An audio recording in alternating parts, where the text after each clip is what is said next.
Hey, Zach Scriven here at 4.0 Solutions, and today I'm answering the question that I've often asked myself, why haven't we done this sooner? Docker containers, what are they, how to use them, and why it matters for Industry 4.0. So stay tuned.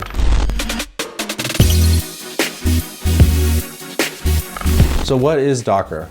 Docker is a software platform that simplifies the process of developing, deploying, and running applications in isolated environments called containers. These containers bundle everything an application needs to run: code, runtime, libraries, dependencies, ensuring it runs consistently across different environments, whether it's a developer laptop, the cloud, or an edge device. Unlike traditional virtual machines, which require an operating system and dedicated resources, containers are much more flexible and directly share the resources of your hardware to the containers, making it much more efficient for deployment.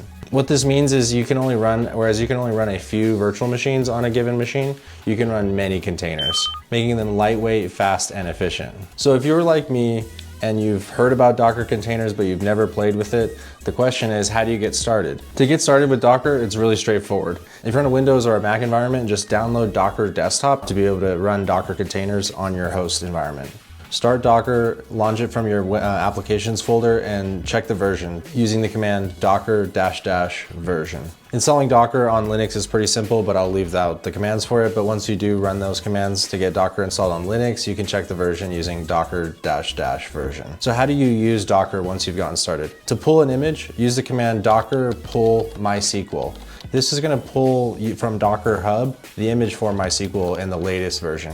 You can specify a specific version, or you can do MySQL:\latest. Once you've pulled that image, you can now run that image using the command docker run. And in this case, we'll use -d --name to give it a name, mydb, and then the MySQL is the image that we want to run. Alternatively, you can build your own Docker image using the command docker build -t myapp. This will help build your own Docker image, and you can manage those containers. You can list out your containers using docker ps, and you can stop containers using the command docker stop and your container name. To simplify managing multiple containers, use Docker Compose, which allows you to define multi-container applications using a YAML file. And here's a quick pro tip to manage your Docker containers: use Portainer. To install Portainer, funny enough, it's installed as a Docker container. Use the command docker run.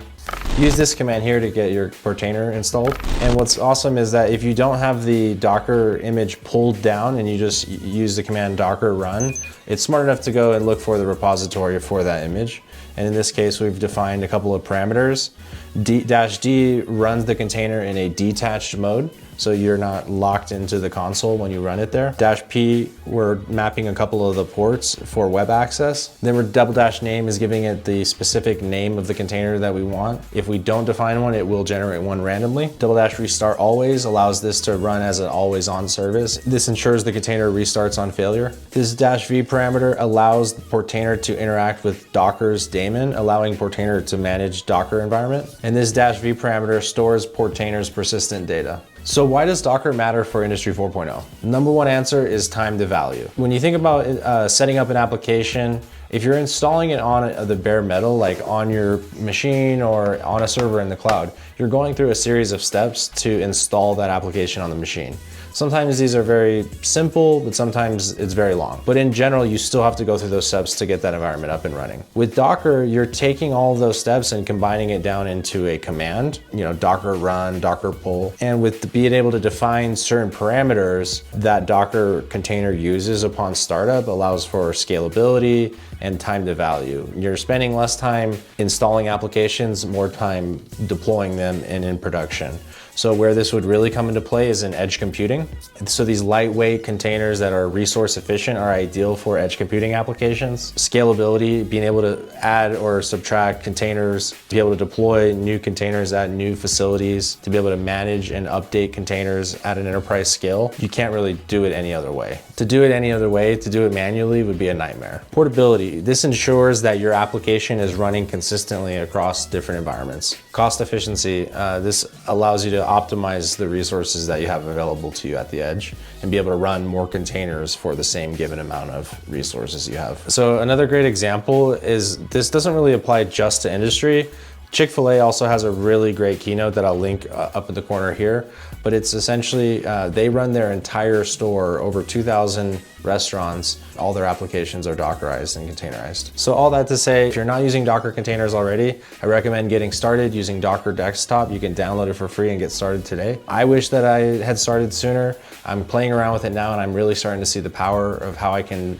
build more scalable applications, be able to parameterize different applications, be able to take multiple images in Portainer and create a stack to be able to deploy software stacks. Like the possibilities for DevOps and managing your environment are much, much more powerful with technology like Docker and containers under your tool belt. So we're gonna actually be doing a Docker deep dive this Friday on the mentorship call with Brian Pribe. And if you're in our mentorship program, you should definitely join that call. Or we also have IIoT Pro. So if you're an IIoT Pro member, you also have bi-weekly support calls. You'll be able to get access to that training as well. Yeah, like this video if you want to see more content on Docker containers. If you have any questions, drop them in the comments below and join our Discord server to join the conversation in a community. There's a lot of pro power users of Docker in there, as well as a lot of people new to Docker. So we'll see you guys in there. Thanks for watching and I'll see you in the next video.